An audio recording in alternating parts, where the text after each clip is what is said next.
Good morning, my all dear student.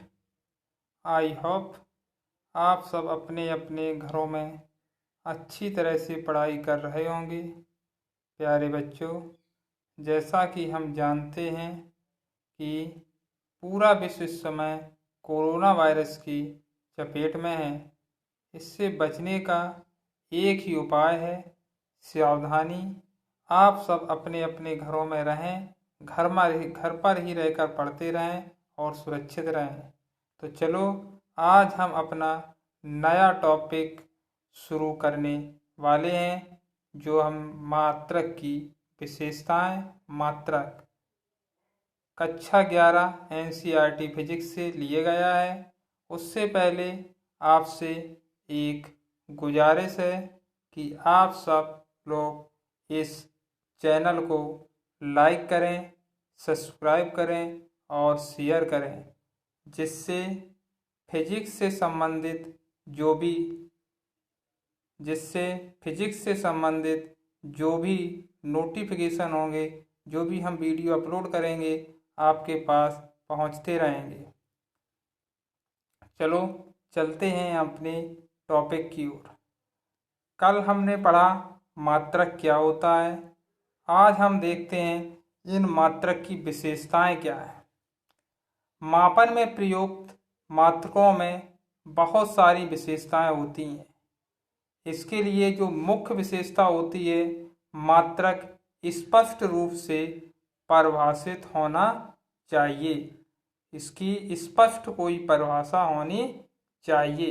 अगर हम दूसरी बात करें तो यह उचित आकार परिमाण का होना चाहिए, अर्थात इसका आकार मापी जाने वाली राशि के परिमाण की तुलना में ना तो बहुत बड़ा होना चाहिए और ना ही बहुत छोटा। मात्रक के परिमाण पर समय और स्थान का कोई प्रभाव नहीं पड़ना चाहिए। इससे क्षयशील या नाशवान प्रकृति का भी नहीं होना चाहिए। ये इसकी प्रमुख विशेषता होती है। इसकी जो मेन विशेषता होती है कि मात्रक का अंतर्राष्ट्रीय स्तर पर सम्मान होना आवश्यक है, यानी उस मात्रक का पूरे संसार में कहीं भी उपयोग किया जा सकता है। इसके बाद अगला आपका पॉइंट आता है आंकिक मान। आंकिक मान क्या होता है? इसे हम भौतिक राशि का परिमाण भी कहते हैं। यह एक शुद्ध संख्या है जो प्रदर्शित करती है कि उक्त मात्रक उस भौतिक राशि में कितनी बार शामिल हुआ है। यही इसका मेन पॉइंट है, ये भौतिक राशि में कितनी बार शामिल हुआ है। और इसका यहीं से हमें पता लगा सकते हैं कि इसका जो फॉर्मूला बन के आता है, n बराबर यानी संख्या और q अपॉन u, ये इसका फॉर्मूला होता है। इसी को अगर हम अनुक्रमात में व्युत्क्रमानुपाती में निकालें तो बन जाता है n व्युत्क्रमानुपाती 1/u, अर्थात भौतिक राशि का परिमाण का आंकिक मान n चुने हुए मात्रक के परिमाण u के व्युत्क्रमानुपाती होता है। तब ये फॉर्मूला बन के आता है q बराबर n/u। आगे देखते हैं कि मात्रकों की प्रणालियां। मात्रकों को हम कितने प्रकार से पढ़ सकते हैं। तो मात्रकों का सामान्य मापन के लिए विभिन्न प्रणालियां हैं, जिसमें लंबाई, द्रव्यमान तथा समय के मात्रकों पर आधारित निम्नलिखित 3 प्रणालियां प्रचलित हैं। पहली CGS प्रणाली, मतलब C से सेंटीमीटर, G से ग्राम, S से सेकंड, तो होती है सेंटीमीटर ग्राम सेकंड सिस्टम। इसके बाद दूसरी होती है MKS प्रणाली, M से मीटर, K से किलोग्राम, S से सेकंड, तो बनती है मीटर किलोग्राम सेकंड सिस्टम। तीसरी होती है FPS प्रणाली, इसमें होता है फुट, पाउंड और सेकंड। जो CGS प्रणाली होती है, इसमें लंबाई का मात्रक सेंटीमीटर, द्रव्यमान का मात्रक ग्राम तथा समय का मात्रक सेकंड होता है। इसे गॉसी प्रणाली भी कहा जाता है। इसका जो दूसरा नाम होता है गॉसी प्रणाली, ये भी याद रखना जरूरी है। इसके अलावा जो MKS प्रणाली होती है, इसमें जो लंबाई का मात्रक मीटर होता है, द्रव्यमान का मात्रक किलोग्राम होता है तथा समय का मात्रक सेकंड रहता है। ये समय का मात्रक तीनों प्रणालियों में सेम रहता है। इसे हम दूसरी जो काम कहते हैं, इसे हम जॉर्जी प्रणाली भी कहते हैं। जिस प्रकार CGS प्रणाली को गॉसी प्रणाली कहा जाता है, इसी प्रकार MKS प्रणाली को जॉर्जी प्रणाली भी कहा जाता है। तीसरी प्रणाली आती है FPS प्रणाली।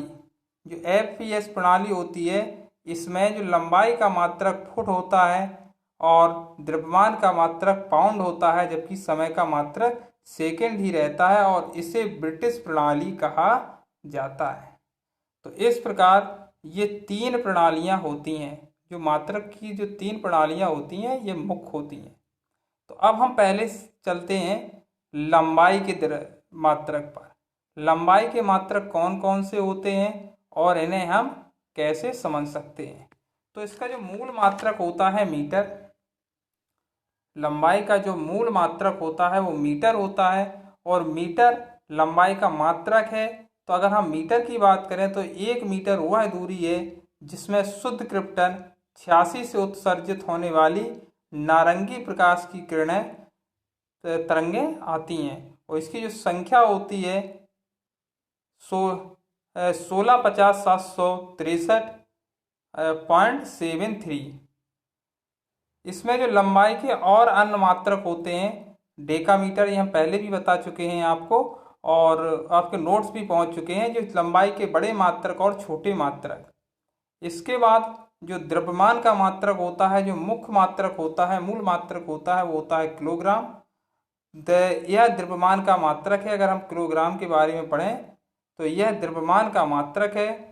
परिभाषा के अनुसार 1 किलोग्राम पेरिस के निकट सेवर्स नगर में रखे प्लेटिनम इरिडियस के एक विशेष टुकड़े का द्रव्यमान माना गया है और व्यवहार में 1 किलोग्राम 4 सेल्सियस के 1 लीटर अर्थात 1000 घन सेंटीमीटर के बराबर जल के द्रव्यमान का होता है। ये पॉइंट।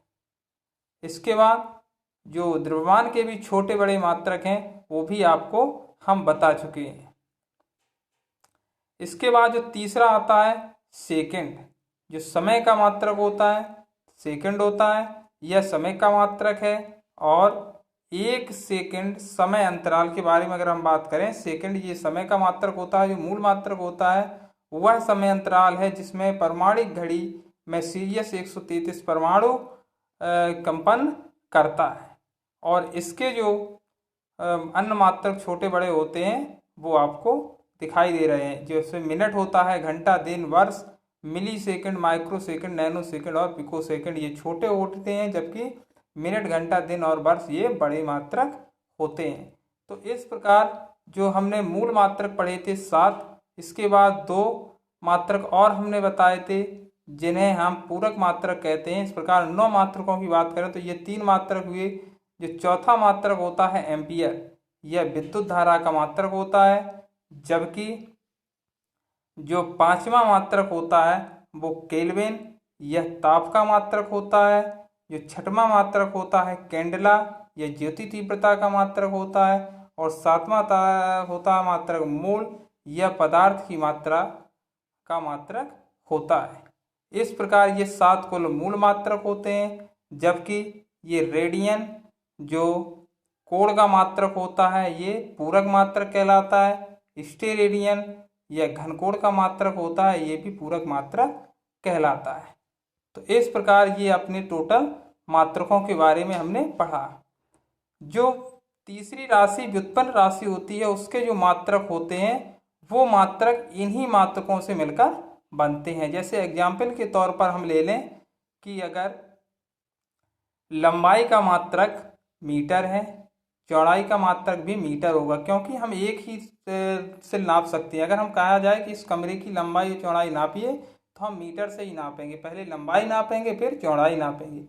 लेकिन अगर हम उसका क्षेत्रफल की बात करें तो क्षेत्रफल बन जाता है आपका व्युत्पन्न राशि और उसके मात्रक निकालने के लिए हमें लंबाई का गुणा लंबाई में करना पड़ता है, तो उसका जो होता है मात्रक बन जाता है मीटर स्क्वायर। तो इसमें जो व्युत्पन्न राशि होती है वे मूल राशियों से मिलकर बनती हैं, इसलिए उनके मात्रक भी होते हैं जो मूल मात्रक से मिलकर ही बनते हैं।